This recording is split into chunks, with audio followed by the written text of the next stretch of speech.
You know what Wendy's gonna sing is true about me.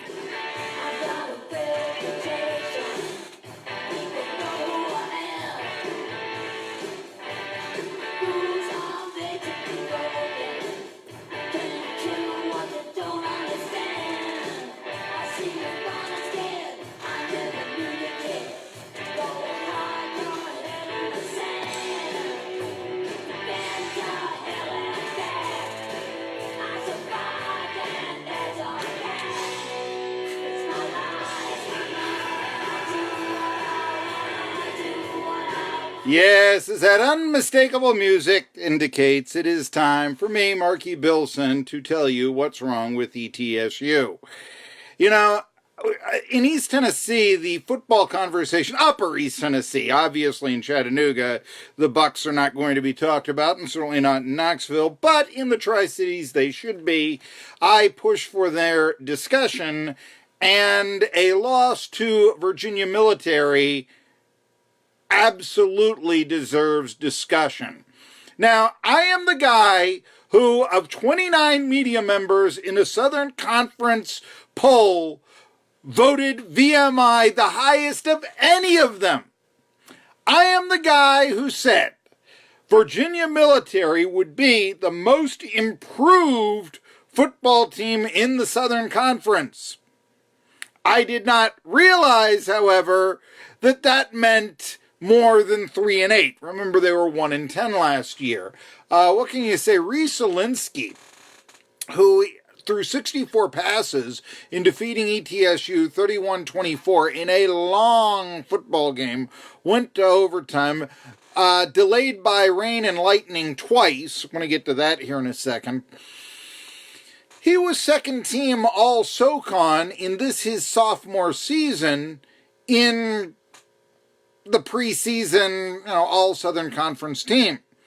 And that's a little surprising, when you consider Nick Tiano is considered to be such a great pro prospect. But it was Olinsky who not only was named second team all SoCon, but also SoCon John Hooper, remember, said VMI would have the best passing attack in the Southern Conference this season. And he's right. Do you realize the Keydets threw 66 passes? They averaged 8 yards a pass. That is extreme. I mean, you want to average 7 yards a pass. 66 passes, 64 of them from Reese Olinsky from the main line of Philly, North Wales, PA, actually. He didn't throw a pick.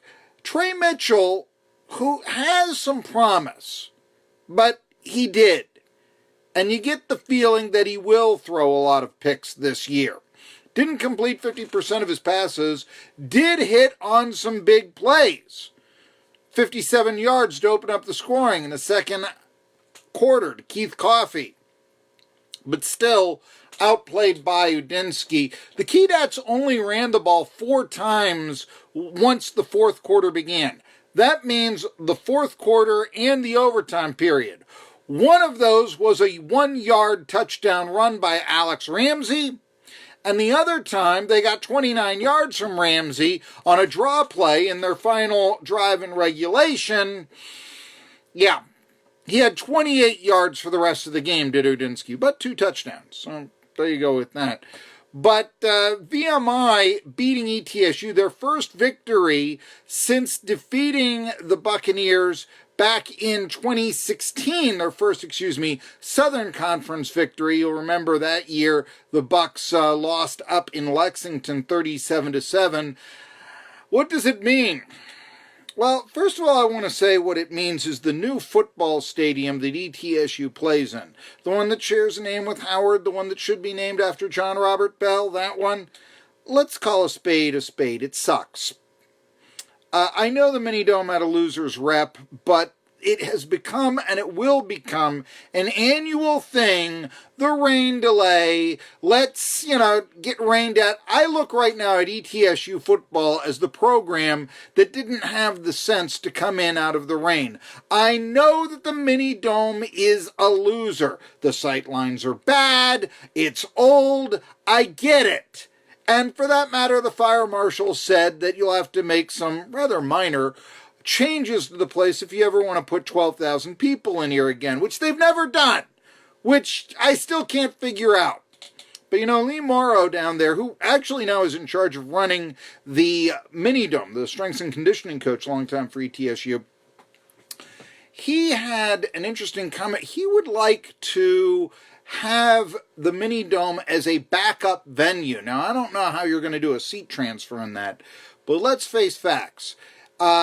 This romanticism of, oh, wouldn't it be nice to be outside on a nice fall day, blah, blah, blah. I remember they were saying this, and I used to say, every year in September, we have that one huge rainstorm. The Vols, how many times have their games at Neyland Stadium really been influenced by a tremendous thunderstorm when they've played the Florida Gators? Certainly it happened in 1994. It happened also in 2002. That being said, I always thought that was one thing to champion ETSU's mini-dome about. Hey, you'll stay dry, you'll stay safe. Well, that's out the window. Now, if you sit on the visitor's side, you're going to be too hot if it's the daytime, and inevitably there will be some sort of horrible rain delay game. In this sense, what it meant is that ETSU couldn't get their running attack going the way that it should. Remember what I told you at the start of the year, tongue-in-cheek, saying ETSU should not throw a pass this year. Well, when you see Jacob Sawyers and he gets 112 yards on 9 carries, including the 61-yard touchdown in the fourth quarter that should have won the game for him, or for that matter, Quay Holmes only gets the ball 14 times, still averages 6 yards a carry, and Malik McHugh, the transfer from Army by way of Science Hill, getting 4 yards a carry when he ran the ball 4 times. This should be a predominantly running team. This should be a team that runs the ball more than it throws. Against VMI, they threw 39 passes and ran the ball 29 times. There's a problem right there. I do think Mitchell can be good, but it's going to take some time, and you've got possibly the best rushing attack in the Southern Conference. Use it, Randy Sanders. Use it. Well, what can you say here about ETSU? Another thing I said about them was that the kicking game was going to be suspect, and sure enough, a missed field goal that ultimately possibly could have won the game for ETSU. Well, no. The Bucks are missing J.J. German. We know that. Last year, remember, they really were touched by an angel, won a lot of close games for that 8-4 season. And now the Bucks, outside of their victory against lowly Shorter, a D2 program that hasn't won a game since 2015, they've lost 4 in a row. SOBs, the same old Bucks? Possibly. Austin Peay is next. It's a game that when your schedule came out, you really did circle W. It has now become must win. Southern Conference may be down, and it may be any given Saturday. We saw that from VMI. But when you lose to VMI, you've got a chance to finish in last place in the conference. And now a 1-3 start would certainly allow the idea that the Buccaneers are the worst program in the Southern Conference. Those conversations could be arisen with some great credibility. So must win against Austin Peay. Got to get the kicking game straightened out, and Randy Sanders, please, run the ball. 3rd and 4, running down, think of it. Packers sweep, put it in the package. Marky Billson here. You like this? Follow me on YouTube. I need the YouTube subscribers, so just follow me on my YouTube channel. It really, really helps me out.